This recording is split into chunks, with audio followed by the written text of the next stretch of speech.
আজ শুক্রবার জুমার নামাজ শেষে গাজীপুরের রাস্তায় নেমে পড়ে আওয়ামী লীগের হাজারো নেতাকর্মী ও সাধারণ মানুষ। প্রতি এলাকা ভিত্তিক সব জায়গায় মানববন্ধন এবং মিছিল মিটিং যে যা পারো করতে হবে, আর যদি রাস্তা নামতে না দেয় তাহলে হরতাল লিখে দেবে।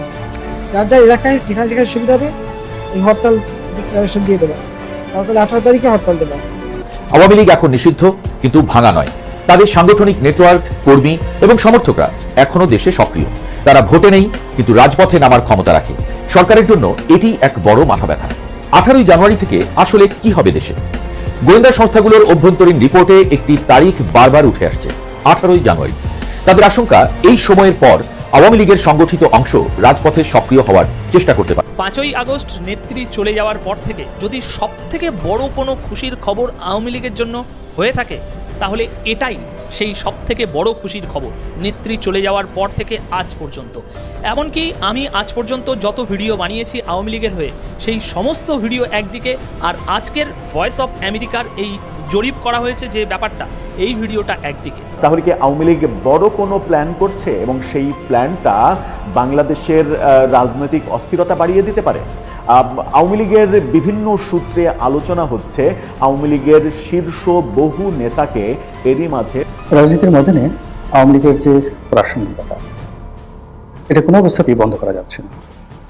রাজনীতির যত আলোচনা, নির্বাচনের মাঠের যে খোঁজ খবর বা ময়দানে রাজনীতির যে আওয়াজ, প্রায় সবখানেই আওয়ামী লীগ।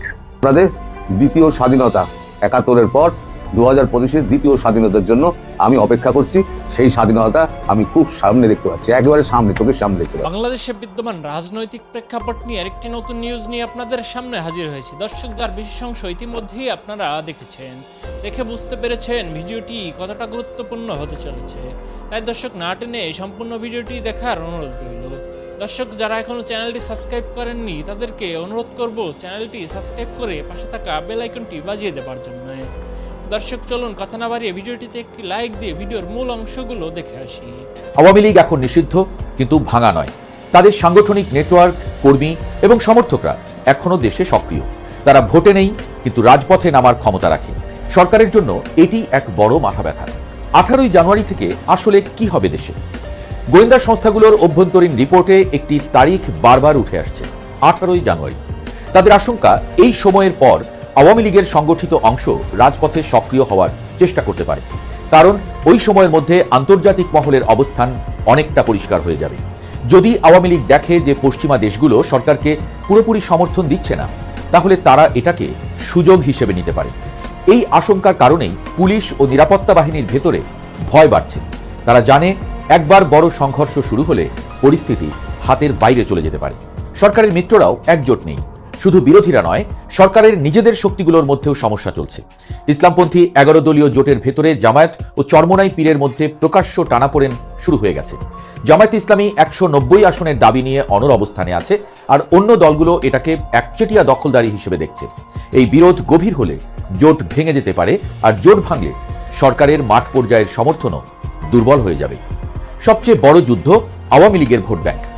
সবচেয়ে নীরব কিন্তু সবচেয়ে গুরুত্বপূর্ণ লড়াই হচ্ছে আওয়ামী লীগের ভোটারদের নিয়ে।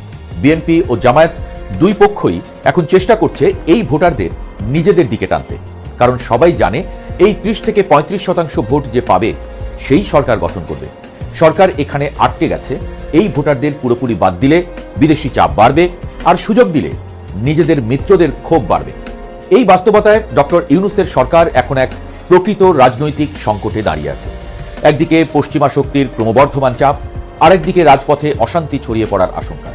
তার উপরে সরকার সমর্থিত জোটের ভেতরের ফাটল, সব মিলিয়ে সরকার 3 দিক থেকে চাপে। এই নির্বাচন শুধু ক্ষমতা নির্ধারণের একটি প্রক্রিয়া নয়, এটি ডক্টর ইউনূস সরকারের জন্য বিশ্বাসযোগ্যতার একটি বড় পরীক্ষা। গবেষণা প্রতিষ্ঠান চ্যাথাম হাউস তারা তাদের ওয়েবসাইটে গত কয়েকদিন আগে Bangladesh needs a democratic reset, will the election deliver ইট, এই শিরোনামে একটি লেখা প্রকাশ করেছে, এবং যেখানে আওয়ামী লীগ কীভাবে ফিরে আসতে পারে, বাংলাদেশের ভবিষ্যৎ কী, এসব বিষয়ে আলোচনা করা হয়েছে। নির্বাচন প্রসঙ্গে যেটি বলা হচ্ছে তা হচ্ছে শেখ হাসিনাকে ক্ষমতা থেকে উৎখাতের পর প্রথমবারের মতো অনুষ্ঠিত হতে যাওয়া এই নির্বাচন প্রতিশোধের রাজনীতি এবং অর্থনৈতিক অস্থিরতার একটি চলমান চিত্রের অংশ, যা গণতান্ত্রিক সংস্কারের আশাকে ম্লান করে দিচ্ছে। এই লেখা প্রসঙ্গে অবশ্যই বিস্তারিত একটু বলবো, তার আগে চ্যাথাম হাউস নিয়ে নিশ্চয়ই আমাদের অনেকেরই ধারণা আছে। যারা নামটি শোনেননি তাদের উদ্দেশ্যে একটু বলি যে ব্রিটেনে প্রতিষ্ঠিত আন্তর্জাতিক গবেষণামূলক এই প্রতিষ্ঠান বিশ্ব রাজনীতির জটিল বিষয়গুলো নিয়ে আলোচনা গবেষণা করে থাকে। প্রথম বিশ্বযুদ্ধের পর বিশ্ব শান্তি, নিরাপত্তা ও স্থিতিশীলতা রক্ষার লক্ষ্যে 1920 সালে গড়ে ওঠে এই প্রতিষ্ঠানটি। এবং এই চ্যাথাম হাউসে আপনাদের মনে আছে গত 15 জুন যখন তারেক রহমানের সঙ্গে আমাদের প্রধান উপদেষ্টা ডক্টর মোহাম্মদ ইউনূসের সাক্ষাৎ হলো, বৈঠক হলো, এই চ্যাথাম হাউসে বিভিন্ন প্রশ্নের উত্তর পর্বে অংশ নিয়েছিলেন ডক্টর ইউনূস সাহেব। এই লেখার বিশ্লেষণে আমি খুব বেশি মন্তব্য করবো না, ব্যাখ্যা করবো না, শুধু মোটামুটি যা লেখা হয়েছে আমি একটু বাংলায় অনুবাদ করে আপনাদের উদ্দেশ্যে শেয়ার করতে চাই। যাই হোক, এই লেখাতে বিশ্লেষকরা বলছেন যে তারা বিশ্বাস করেন যে ফেব্রুয়ারির ভোটের সবচেয়ে সম্ভাব্য ফলাফল হবে বাংলাদেশ জাতীয়তাবাদী দল বিএনপি ক্ষমতায় ফিরে আসার বিষয়টি। তবে নতুন সরকার সংস্কার কর্মসূচি বাস্তবায়ন করতে পারবে কিনা এবং দেশের নির্বাচনী, সাংবিধানিক ও প্রশাসনিক সংস্থাগুলোর পুনর্গঠন বিষয়ে রাজনৈতিক দলগুলোর যে প্রতিশ্রুতি তা পূরণ হবে কিনা সেটি নিয়ে যথেষ্ট সন্দেহ রয়েছে। যদিও বলা হচ্ছে এই সংস্কারগুলি জনসাধারণের অনুমোদনের জন্য একটি গণভোটও অনুষ্ঠিত হতে যাচ্ছে, যেটি নিয়ে আমরা সরকারের বেশ তৎপরতা দেখতে পাচ্ছি। এবং সেখানেও নানান ধরনের প্রশ্ন উঠেছে যে জাতীয় সংসদ নির্বাচন নিয়ে নানান কর্মকাণ্ড যখন নির্বাচনকে বিতর্কিত বা প্রশ্নবিদ্ধ করে তুলছে, তখন গণভোট নিয়ে সরকারি উপদেষ্টারা কেন জেলায় জেলায় সফর করছেন, কেন সরকারের জনগণের টাকা খরচ করে হ্যাঁ ভোটের পক্ষে প্রচারণা চালাতে হবে। যাই হোক, এই লেখাটিতে বলা হচ্ছে যে ঠিক এভাবেই 2024 আগস্টে সংঘটিত অভ্যুত্থান তথাকথিত মনসুন রেভলিউশন, অর্থাৎ যে অভ্যুত্থানটি অনুষ্ঠিত হয়েছে সেটাকে তথাকথিত বিপ্লব হিসেবে উল্লেখ করা হয়েছে। বলা হচ্ছে বাংলাদেশের ইতিহাস জুড়ে আমরা প্রায়শই সহিংস প্রতিশোধের রাজনীতির যে চক্র দেখেছি, তার পরিপ্রেক্ষিতে দেশটিতে প্রকৃত জাতীয় ঐক্যের দিকে কোনো আন্দোলন দেখা যায়নি। আমরা দেখছি এক কর্তৃত্ববাদ থেকে আর এক কর্তৃত্ববাদ পেন্ডুলামের মতো দোল খাচ্ছে। রাজধানী ঢাকায় বিক্ষোভকারীরা শেখ হাসিনার সরকারি বাসভবনে হামলার আগেই, মানে 5 আগস্টে গণভবনে হামলার কয়েক ঘন্টা আগে তিনি হেলিকপ্টারে ভারতে পালিয়ে যেতে বাধ্য হন এবং বাংলাদেশের একটি বিশেষ ট্রাইব্যুনালে তাকে মৃত্যুদণ্ড রায় ঘোষণার পর ভারতের জন্য তার প্রত্যর্পণের অনুমতি দেওয়ার সম্ভাবনা একেবারে কম, যা আমরা এতদিন জেনে আসি সেটি এখানে উল্লেখ করা হয়েছে। এবং এই লেখায় আরও যারা বিশেষজ্ঞরা মতামত দিয়েছেন তারা বলছেন 12 ফেব্রুয়ারি নির্বাচনে অংশ নিতে পারছে না আওয়ামী লীগ। তাদের আশঙ্কা এই সিদ্ধান্ত ভোটের বৈধতা ক্ষুণ্ণ করতে পারে। সবচেয়ে সম্ভাব্য ফলাফল মনে হচ্ছে যে বিএনপি জিতবে এবং জামাতে ইসলামী প্রধান বিরোধী দলের আসনে বসবে। কিন্তু যারা 2001 সালে তাদের জোট সরকারের কথা মনে রেখেছেন তাদের সন্ত্রাস এবং দুর্নীতির কথাও নিশ্চয়ই মনে আছে, মানুষ ভোলেনি। এদিক থেকে বিএনপি এখনো অজনপ্রিয় এবং মানুষ তাদের নাক চেপে ধরে ভোট দেবে। বাংলাদেশের যে দুর্নীতি সে বিষয়ে ট্রান্সপারেন্সি ইন্টারন্যাশনালের দুর্নীতি ধারণা সূচক যে রিপোর্ট অনুসারে 180টি দেশের মধ্যে বাংলাদেশের অবস্থান 151তে ছিল, সেটি মনে করিয়ে দিয়ে বলা হচ্ছে বিশ্বের সবচেয়ে দুর্নীতিগ্রস্ত দেশগুলির একটি এই বাংলাদেশ। হাসিনার নেতৃত্বে আগে বেশিরভাগ রাষ্ট্রীয় প্রতিষ্ঠান কার্যকর ছিল এবং নির্বাহী বিভাগ থেকে পৃথক ছিল, যা এখন আর নেই। স্বাধীন প্রতিষ্ঠান হিসেবে বাংলাদেশের সিভিল প্রশাসন একসময় মোটামুটি জবাবদিহির মধ্যে ছিল, সেগুলো এখন অন্তঃসার শূন্য। সেনাবাহিনী, পুলিশ এবং গণমাধ্যমও মূলত আওয়ামী লীগের কর্তৃত্ববাদের হাতে বন্দী ছিল। আমার মনে হয় যে একটু আগে বললাম যে তার নীতি গবেষণা নিয়ে যথেষ্ট বিতর্ক আছে চ্যাথাম হাউসের। তারপরে বাংলাদেশ প্রসঙ্গে যা কিছু বলা হচ্ছে নেহায়েতে ভুল কিছু না নিশ্চয়ই। আরেকটু বলি যে এখানে কি বলা হচ্ছে। হাসিনা সরকারের সময় বিএনপি এবং জামাত ইসলামের উপর নানা ধরনের নির্যাতন হতে আমরা দেখেছি, আর এখন আওয়ামী লীগকে নির্মূল করতে দেখছি। এখানে বলা হচ্ছে, মানে প্রশ্ন তুলে বলা হচ্ছে যে কিভাবে এই চক্র ভাঙতে পারে। চ্যাথাম হাউস বলছে ইউনূস সরকারের পক্ষ থেকে অনেক ইতিবাচক উদ্দেশ্য দেখা গিয়েছিল ঠিকই, কিন্তু তা ছিল কেবল লোক দেখানো, যার সঙ্গে বাস্তবতার বিস্তর ব্যবধান। উদ্বেগের বিষয়, আন্দোলনের নেতৃত্ব থেকে এনসিপি নামে একটি রাজনৈতিক দল যেটি গড়ে উঠেছে ছাত্রদের মধ্যে থেকে, যাদের প্রধান লক্ষ্য ক্ষমতা, ফলে সাধারণ মানুষ চরমভাবে হতাশ হয়েছে। অর্থনৈতিকভাবেও বাংলাদেশ এই মুহূর্তে বিপজ্জনক অবস্থানে। দেশটির প্রাকৃতিক সম্পদ কম এবং অধিকাংশ ক্ষেত্রেই আমদানি নির্ভর। চীন, পাকিস্তান এবং তুরস্কের সাথে একটি নতুন জোটের দিকে আকৃষ্ট হওয়ায় দেশটির জন্য আরও বেশি ঝুঁকিপূর্ণ হয়ে দাঁড়িয়েছে। আগামী নির্বাচনে বিএনপি জয়লাভ করবে কিনা এবং আওয়ামী লীগের ক্রোনো ক্যাপিটালিজম মডেলটি প্রতিলিপি করবে কিনা তা এখনও বলা যাচ্ছে না। তবে আওয়ামী লীগ ফিরে আসার ক্ষেত্রে যে পথ রয়েছে তা হলো আরেকটি বিদ্রোহের সম্ভাবনা। এর বাইরে আপাতত খুব বেশি কিছু দেখা যাচ্ছে না। করেই গতকাল থেকে ইউটিউবে এবং ইন্ডিয়ার মিডিয়ার মধ্যে তোলপাড় সৃষ্টি হয়েছে। গত কয়েক মাস ধরেই নাকি আওয়ামী লীগের শীর্ষ পর্যায়ের নেতারা দিল্লিতে থাকা ট্রাম্প প্রশাসনের গুরুত্বপূর্ণ লোকদের সাথে যোগাযোগ স্থাপন করার চেষ্টা করছে। অবশেষে গত কিছুদিন আগে নাকি ট্রাম্প প্রশাসনের গুরুত্বপূর্ণ ব্যক্তিবর্গের সাথে দিল্লিতে আওয়ামী লীগের শীর্ষ পর্যায়ের নেতাদের সাক্ষাৎ হয়েছে এবং সেখানে গুরুত্বপূর্ণ বৈঠক হয়েছে। এখন আমার কথা হচ্ছে, বৈঠকটা যদি গোপনে হয়ে থাকে তাহলে ব্যাপারটা ওপেনে আসলো কেন?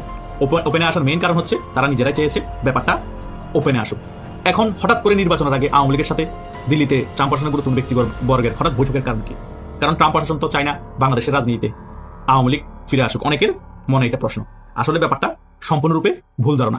বাংলাদেশের রাজনীতিতে আওয়ামী লীগ ফিরে আসুক ট্রাম্প প্রশাসন চায়, কিন্তু এই মুহূর্তে আওয়ামী লীগ ক্ষমতায় না ফিরে আসুক বা ক্ষমতায় থাকুক সেটা চায় না। এই সকল বিষয় নিয়ে আজকে আমি জাস্ট একটি ছোট আলোচনা করব।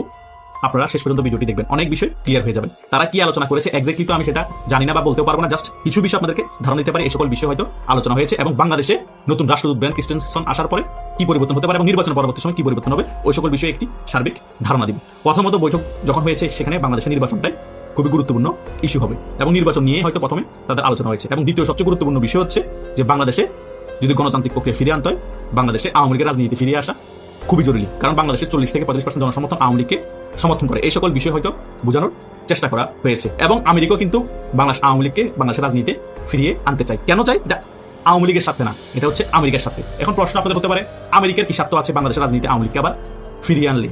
স্বার্থ আছে, সেটাই আপনাদেরকে ক্লিয়ার করবো। প্রথমত, বাংলাদেশে এখন একটি অন্তর্বর্তীকালীন সরকার আছে, ডক্টর ইউনূস সরকার।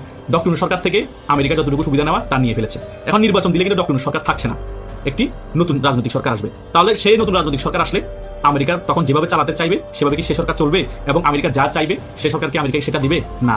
ডক্টর ইউনূসের মতো হয়তো বা নাও দিতে পারে। কেন না দিতে পারে? শক্ত একটি বিরোধী দল না থাকলে, শক্ত একটি বিরোধী দল যদি এই নতুন রাজনৈতিক সরকারকে চাপ প্রয়োগ না করে, তাহলে কিন্তু তাদের মধ্যে একটা ভয়ভীতি থাকবে না। আর আমেরিকাও ভয় দেখাতে পারবে না যে তোমাদের রেজিম চেঞ্জ করে দিব, আবার আওয়ামী লীগকে ক্ষমতায় ফিরিয়ে আনবো। তাই গণতান্ত্রিক প্রক্রিয়ার কথা আমেরিকা কেন বলে? প্রত্যেকটা দেশে গণতন্ত্র নাই, স্বৈর শাসকের বিদায়, এগুলো কেন বলে? এই সকল কারণে বলে আমেরিকার স্বার্থের কারণে। সেই কারণে নির্বাচনের পরবর্তী সময় আওয়ামী লীগকে এই আমেরিকার রাজনীতিতে নিজের সাথে ফিরিয়ে আনবে। আওয়ামী লীগ যতক্ষণ রাজপথে থাকবে, আওয়ামী লীগ রাজপথে আন্দোলন সংগ্রাম করবে, তখন এই প্রেশারটা দেখিয়ে যে রাজনৈতিক সরকার আসবে তাদেরকে বলবে এভাবে চলতে, এটা করো, এটা দাও, এটা সই করো, এভাবে চলো। সকল কিছু তখন ভয়ে করতে বাধ্য থাকবে যে রাজনৈতিক সরকার আসবে। এই সকল বিষয়ের কারণে আওয়ামী লীগকে রাজনীতিতে ফিরিয়ে আনবে। যখন অনেক বছর হয়ে যাবে, যখন দেখছে মনের মতো কিছু করতে পারছে না আমেরিকা, তখন আবার রেজিম চেঞ্জ করে দেবে। এটা বাংলাদেশের ক্ষেত্রে না, পৃথিবীর সকল জায়গায় রেজিম চেঞ্জের পিছনে আমেরিকার কলকাঠি থাকে এবং স্বার্থ থাকে। আবার এই খেলার ভিতর শুধু এক আমেরিকা যে খেলবে তা না, ভারতও খেলবে। ভারতও আমেরিকার স্বার্থের বাইরে গিয়ে আওয়ামী লীগকে ক্ষমতায় বসানোর চেষ্টা করবে। এভাবেই করে খেলাটা আগাচ্ছে, এখন এভাবে করে চলবে। আমেরিকার সাথে নির্বাচনের পরবর্তী সময় অটোমেটিক্যালি ভাবে আওয়ামী লীগ রাজনীতি ফিরছে, ইন্ডিয়াও সেখানে সমর্থন থাকবে। এটাও আমরা ভালো মতো অবগত আছি। তারেক জিয়া আমেরিকা এবং ভারতের গ্রিন সিগন্যালে কিন্তু বাংলাদেশে এসেছে। মোটামুটি বাংলাদেশের রাজনৈতিক খেলাটা মোটামুটি আমেরিকা এবং ভারতের উপর ডিপেন্ডেন্ট। ভারতের স্বার্থের কারণেও ভারত অনেক সময় বন্ধুকে একটু ক্ষমতা থেকে সরিয়ে নেয়, আবার যখন আবার অতিরিক্ত স্বার্থ প্রয়োজন তখন আবার খেলা শুরু করে দেয়। ভারত এখন আবার আওয়ামী লীগকে বসানো অতীব জরুরি হয়ে গিয়েছে। ভারত তার খেলা মোটামুটি খেলছে। আমেরিকাও আবার আওয়ামী লীগকে বাংলাদেশের রাজনীতি ফিরিয়ে আনা জরুরি হয়ে গিয়েছে তাদের স্বার্থের কারণে। নির্বাচন পরবর্তী সময় আবার আওয়ামী লীগকে রাজনীতিতে ফিরিয়ে আনবে। তখন বই বিশ্বকে দেখাবে বাংলাদেশে দেখেন গণতন্ত্র প্রতিষ্ঠা করেছি আমরা, গণতন্ত্র আবার ফিরিয়ে এনেছি, সকল রাজনৈতিক দল এখন রাজনীতি করছে এবং পরবর্তী সময় যে নির্বাচন হবে তারা বলবে এখন একটি গণতান্ত্রিক নির্বাচন বাংলাদেশে হচ্ছে, সেটার জন্য ব্যবস্থা আমরা করে দিয়েছি। এটাই হচ্ছে আমেরিকা। তাদের স্বার্থ হাসিল করবে ওপেন রাজনৈতিক দলের ভয় দেখিয়ে, আবার কিছু সময় পর ওই রেজিমটা চেঞ্জ করে আবার ওই রেজিমের সাথে আঘাত করবে। এদিকে আবার ইন্ডিয়া খেলবে। এভাবে করে চলছে বাংলাদেশের রাজনীতি। তাই বাংলাদেশের রাজনীতিতে যে সরকার আসুক না কেন, সে সরকার আমেরিকার চাপ সহ্য করতে হবে, আমেরিকার চাপ সহ্য করে থাকতে হবে এবং কিছু সময় পর তাদের পতন হবে। এদিকে আবার ইন্ডিয়াও আছে, সেটা মাথায় রেখে থাকতে হবে। মাথায় রেখেই রাষ্ট্র শাসন আসলে ওভাবেই দেশ পরিচালনা করতে হবে এবং ওপোনেন্ট যে রাজনৈতিক বড় প্রতিপক্ষ আছে তার সাথে এরকম সম্পর্ক যদি না থাকে, তাদেরকে মাথায় রাখতে হবে। তাদের উপর বেশি স্টিমুলা চালালে তারাও ক্ষমতায় আসবে। আমাদের রেজিম চেঞ্জ হলে তখন আমাদের উপর 10 গুণ স্টিমুলা চলবে। কারণ বাংলাদেশের রাজনীতিতে ক্ষমতা বেশি নিস্থায়িত্ব হয় না। একমাত্র শেখ হাসিনাই 16 বছর টানা এভাবে ক্ষমতা থাকতে পেরেছে। কেন পেরেছে? কারণ ভারত যে প্রতিবেশী আছে ডাইরেক্টলি আওয়ামী লীগ সরকারকে সমর্থন করছিল, সেই কারণে শেষ পর্যন্ত পরাজিত হতেই হয়েছে। তাই বিএনপি ক্ষমতায় আসলে আমেরিকার স্বার্থ চাপটা প্রয়োগ দেখিয়ে আওয়ামী লীগকে আবার রাজনীতি ফিরিয়ে এনে তাদের স্বার্থ হাসিল করবে। তারপরে আমেরিকা তাদের মাথা থেকে হাত ছেড়ে দিবে স্বার্থ হাসিল হয়ে যাওয়ার পর। এবার ইন্ডিয়া তাদের মেন খেলা খেলে আওয়ামী লীগকে আবার ওই সরকারের পতন করে একটি তত্ত্বাবধায়ক সরকার এনে একটি নির্বাচন দিয়ে আওয়ামী লীগকে আবার ক্ষমতায় বসিয়ে দিবে। এটাই আগামীতে ঘটবে। কথা বুঝেন না? আমেরিকা তাদের স্বার্থ হাসিল হয়ে যাওয়ার পর আর ওই জায়গায় আর মাথা ঘামায় না। কারণ বেশি মাথা ঘামাতে গেলে ইন্ডিয়ার সাথে ডাইরেক্ট শত্রুতা হয়ে যাবে। অলরেডি অনেক শত্রুতা হয়ে গিয়েছে। ট্রাম্প প্রশাসন 50% আগে সুদ দিয়েছে, এখন 500% সুদ দিচ্ছে, বাড়িয়ে দিয়েছে। অনেক ধরনের প্রবলেম ইন্ডিয়ার সাথে চলছে। আগে ধর্ম মরম থেকে এখন শত্রুতার পর্যায়ে চলে গিয়েছে। দিন দিন খারাপ সম্পর্ক হচ্ছে একমাত্র বাংলাদেশের মধ্যে তাদের স্বার্থ হাসিলের জন্য এবং বইয়ের বিষয়ে তাদের স্বার্থ হাসিলের জন্য। বাংলাদেশে তাদের স্বার্থ হাসিল শেষ ইন্ডিয়াকে ছেড়ে দিবে। ইন্ডিয়া তখন তাদের খেলা খেলে আমেরিকা আবার বসিয়ে দিবে। তাই বিএনপিকে আগামীতে যদি রাজনীতি করতে হয় খুবই চিন্তা ভাবনা করে রাজনীতি করতে হবে এবং লং টার্ম যে বিএনপি ক্ষমতা থাকবে সেই চিন্তা করে যদি রাজনীতি করে বিএনপি 5 বছর ক্ষমতা টিকবে না। যদি বিএনপি চিন্তা করে অন্তত আওয়ামী লীগ রাজনীতি ফিরে আসুক, শক্ত একটি বিরোধী দল থাকুক এবং পরবর্তীতে নির্বাচন আওয়ামী লীগ নির্বাচন করবো, যে জিতুক কোনো সমস্যা নেই। আওয়ামী লীগের উপর মিথ্যা মামলা দেওয়া যাবে না, স্টিমুলার চালানো যাবে না। এই সকল বিষয় চিন্তা করে বিএনপি রাজনীতি করলে বিএনপির জন্য ভালো। কারণ আমেরিকা যাদের বন্ধু তাদের শত্রুর প্রয়োজন নেই। পৃথিবীতে শুধু 2টা দেশই আছে তার বন্ধুদেরকে রক্ষা করার জন্য সবসময় এগিয়ে আসে, রাশিয়া আর ইন্ডিয়া। কিন্তু আমেরিকা আসে না বন্ধুদেরকে রক্ষা করার জন্য। তাদের স্বার্থ হাসিল হয়ে গেলে সে মরুক বাসুক, দেখার সময় নেই। এখন ইউক্রেনকে সাপোর্ট দিচ্ছে, এখন তাদের স্বার্থ আছে। ইউক্রেনকে কালকে থেকে সাপোর্ট দিবে না যদি দেখে তাদের স্বার্থ শেষ। কথা বুঝতে পেরেছেন? স্বার্থ যতক্ষণ আছে তারা ততক্ষণ আছে, স্বার্থ শেষ তাদের বন্ধু দেখার সময় নেই। তাই আগামীতে বাংলাদেশের রাজনীতিতে যে আওয়ামী লীগ 20 বছর 30 বছর ক্ষমতা আসবে যারা চিন্তা করছেন, সেটা আকাশ কুসুম চিন্তা ভাবনা, এটা অকল্পনীয়। খুব রিসেন্টলি কিন্তু আমেরিকা তাদের স্বার্থ হাসিলের পর বিএনপির উপর মাথার উপর হাত ছেড়ে দিবে, বা জামাতও যদি ক্ষমতায় থাকে তাদের মাথা থেকে হাত ছেড়ে দিবে। তারপর আবার সুন্দর মতে ভারত আওয়ামী লীগের রাজপথে নামবে, সাপোর্ট দিয়ে আওয়ামী লীগের রাজপথে নামবে, জনগণের সাথে থাকবে, আওয়ামী লীগ সুন্দর মতো আবার ক্ষমতায় বসে যাবে। এটাই হবে। আন্তর্জাতিক মানবাধিকার সংস্থা হিউম্যান রাইটস ওয়াচের প্রতিবেদন বলছে, বাংলাদেশে ধর্মীয় সংখ্যালঘুদের বিরুদ্ধে সহিংসতা বেড়েছে। নারী ও কন্যা শিশুর উপর লিঙ্গভিত্তিক সহিংসতার হার ঊর্ধ্বমুখী। বিচারহীনতার সংস্কৃতি এই সহিংসতাকে আরও উৎসাহিত করছে। মোহাম্মদ ইউনূস সরকারের বিরুদ্ধে যে বিষয়গুলো নিয়ে শেখ হাসিনা বারবার অভিযোগ করছিলেন, ঠিক সেই বিষয়গুলোই এখন উঠে এসেছে আন্তর্জাতিক প্রতিবেদনে। হিউম্যান রাইটস ওয়াচ কি সাবেক প্রধানমন্ত্রী শেখ হাসিনার দাবিকেই স্বীকৃতি দিল? 2024 সালের আগস্টে গণঅভ্যুত্থানের মধ্য দিয়ে বাংলাদেশে রাজনৈতিক ইতিহাসে নতুন অধ্যায় শুরু হয়। শেখ হাসিনা সরকারের পতনের পর ডক্টর মোহাম্মদ ইউনূসের নেতৃত্বে গঠিত হয় অন্তর্বর্তী সরকার। এই সরকারের প্রধান দায়িত্ব ছিল তিনটি: আইন শৃঙ্খলা পরিস্থিতির উন্নতি করা, মানবাধিকার রক্ষা এবং গ্রহণযোগ্য জাতীয় নির্বাচনের পথ তৈরি করা। কিন্তু সময় গড়ানোর সঙ্গে সঙ্গে নারী, কন্যা শিশু ও ধর্মীয় সংখ্যালঘুদের উপর সহিংসতার অভিযোগ ক্রমশ জোরালো হতে থাকে। তবে অন্তর্বর্তী সরকার এগুলো অতিরঞ্জিত ভারতীয় মিডিয়ার অপপ্রচার বলে উড়িয়ে দিয়েছে। তবে কি হিউম্যান রাইটস ওয়াচের প্রতিবেদনও অপপ্রচার? চলুন হিউম্যান রাইটস ওয়াচের প্রতিবেদনে কি বলা হয়েছে সেটি আমরা আগে জেনে নিই। এর শিরোনামে বলা হয়েছে, বাংলাদেশে নারী, কন্যা শিশু ও সংখ্যালঘুদের উপর সহিংসতা বাড়ছে। প্রতিবেদনে বলা হয়, 2024 সালের অগস্টে সংঘটিত গণঅভ্যুত্থানের পর বাংলাদেশ প্রথম জাতীয় নির্বাচনের দিকে এগোচ্ছে। কিন্তু নির্বাচনের আগে নারী, কন্যা শিশু ও ধর্মীয় সংখ্যালঘুদের উপর হামলা উদ্বেগজনকভাবে বেড়ে যাওয়ায় অন্তর্বর্তী সরকারের মৌলিক মানবাধিকার রক্ষার ব্যর্থতা স্পষ্ট হয়ে উঠেছে। পুলিশের তথ্য অনুযায়ী 2024 সালের একই সময়ের তুলনায় 2025 সালের জানুয়ারি থেকে জুন পর্যন্ত লিঙ্গভিত্তিক সহিংসতার ঘটনা বেড়েছে। বাংলাদেশ মহিলা পরিষদের সভাপতি ডক্টর ফৌজিয়া মোসলেম এই বৃদ্ধির জন্য কিছু ধর্মভিত্তিক গোষ্ঠীর তৎপরতা ও বক্তব্যকে দায়ী করেছেন। তার মতে এই গোষ্ঠী নারীদের অবাধ চলাচল ও সমাজে অংশগ্রহণ সীমিত করতে চায়। 2025 সালের মে মাসে কট্টরপন্থী ধর্মীয় গোষ্ঠীগুলো লিঙ্গ সমতা ও নারী অধিকার উন্নয়নে অন্তর্বর্তী সরকারের উদ্যোগের বিরুদ্ধে বিক্ষোভ করে এবং এসব কার্যক্রমকে ইসলাম বিরোধী আখ্যা দিয়ে তা বন্ধের দাবি জানায়। এরপর থেকেই নারী ও কন্যা শিশুরা মৌখিক, শারীরিক ও ডিজিটাল নিপীড়নের শিকার হচ্ছে, যা ভয়ের পরিবেশ তৈরি করেছে এবং তাদের প্রতিবাদ করার ক্ষমতাও দুর্বল করেছে। একই সঙ্গে হিন্দু সংখ্যালঘুরাও সহিংসতার শিকার হচ্ছেন। গত ডিসেম্বর মাসে 27 বছর বয়সী পোশাক শ্রমিক দীপু চন্দ্র দাসকে ধর্ম অবমাননার অভিযোগে উন্মত্ত জনতা পিটিয়ে হত্যা করে। মানবাধিকার সংগঠনগুলোর তথ্য মতে হিন্দুদের বিরুদ্ধে অন্তত 51টি সহিংসতার ঘটনা ঘটেছে, যার মধ্যে 10টি হত্যাকাণ্ড রয়েছে। এছাড়া পার্বত্য চট্টগ্রামে জাতিগত সংখ্যালঘুরা নিরাপত্তা বাহিনীর নির্যাতনের মুখে পড়েছেন। বাংলাদেশে আগে 2 জন নারী প্রধানমন্ত্রী থাকলেও এবং 2024 সালের জুলাই আগস্টে আন্দোলনে বিপুল সংখ্যক নারী অংশগ্রহণ নিলেও রাজনৈতিক অঙ্গনে নারীরা এখনও ব্যাপকভাবে উপেক্ষিত। আসন্ন জাতীয় নির্বাচনে 51টি রাজনৈতিক দলের মধ্যে 30টি দলের একজনও নারী প্রার্থী নেই। দেশের অন্যতম প্রধান রাজনৈতিক শক্তি জামাত ইসলামী 276 জন প্রার্থীর মধ্যেও কোনো নারী নেই। প্রতিবেদনে বলা হয়, বাংলাদেশ সরকারের উচিত নারী বিষয়ক সংস্কার কমিশনের সুপারিশগুলো গুরুত্বের সঙ্গে বিবেচনা করা, বিশেষ করে সংসদে নারীর প্রতিনিধিত্ব বৃদ্ধি করা। একই সঙ্গে জাতিসংঘ নিরাপত্তা পরিষদের নারী শান্তি ও নিরাপত্তা কর্মসূচি বাস্তবায়ন, নারী বৈষম্য বিলোপ সনদ এবং আন্তর্জাতিক নাগরিক এবং রাজনৈতিক অধিকারের সনদের প্রতি রাষ্ট্রীয় দায়বদ্ধতা পালন করা জরুরি। পাশাপাশি সংবিধান অনুযায়ী ধর্মীয় ও জাতিগত সংখ্যালঘুদের সুরক্ষা নিশ্চিত করাও সরকারের দায়িত্ব। এতে আরও বলা হয়, এসব কোনো নতুন দাবি নয়। অভ্যুত্থানের আগে ও পরে বাংলাদেশিরা বারবার এই অঙ্গীকারই পুনর্ব্যক্ত করেছেন। এখন প্রয়োজন অন্তর্বর্তী সরকার ও সব রাজনৈতিক দল সুস্পষ্টভাবে নারী সমতা নিশ্চিত করা এবং সংখ্যালঘুদের অধিকার রক্ষার প্রতিশ্রুতি বাস্তবে রূপ দেওয়া। হিউম্যান রাইটস ওয়াচ মূলত 2টি বিষয়ের উপর জোর দিয়েছে। একটি ধর্মীয় সংখ্যালঘু, নারী ও কন্যা শিশুর উপর হামলা, এবং দ্বিতীয়টি আগামী নির্বাচনে নারী প্রার্থী। প্রতিবেদনে বলা হচ্ছে, ধর্মীয় সংখ্যালঘুদের উপর 51টি সহিংসতার ঘটনা ঘটেছে আর 10 জন হত্যার শিকার হয়েছে। অথচ ডক্টর মোহাম্মদ ইউনূসের সরকার বারবার এই অভিযোগ অস্বীকার করে আসছে। তারা বলছে ধর্মের কারণে কেউ হামলার শিকার হয়নি, সব ভারতীয় মিডিয়ার অপপ্রচার। আসন্ন জাতীয় নির্বাচনে 51টি রাজনৈতিক দলের মধ্যে 30টি দলেই একজনও নারী প্রার্থী নেই। জামাত ইসলামী 276 জন প্রার্থীর মধ্যে কোনো নারী নেই। ক্ষমতায় গেলে নারীদের সম্মানিত করার ঘোষণা দিয়েছিলেন জামাতের আমির ডাক্তার শফিকুর রহমান, অথচ নিজ দলে কোনো নারীকে প্রার্থী করেননি। সেই দল ক্ষমতায় গেলে কিভাবে নারীদের সম্মানিত করবে? ঘরে বসিয়ে রেখে? সবচেয়ে বিস্ময়কর বিষয় হলো, প্রায় 2 যুগ ধরে নারী প্রধানমন্ত্রী, নারী বিরোধী দলীয় নেত্রী থাকার পর এবার জন্য পুরো গণেশ উল্টে গেছে। প্রার্থীদের তালিকা দেখে মনে হওয়ার উপায় নেই যে বছরের পর বছর এই দেশ পরিচালনা করেছে নারী নেতৃত্ব। তখন না টেনে সম্পূর্ণ ভিডিওটি দেখার জন্য আপনাকে ধন্যবাদ। দর্শক, আপনাদের গুরুত্বপূর্ণ মন্তব্য কমেন্ট সেকশনে দিয়ে যাবেন।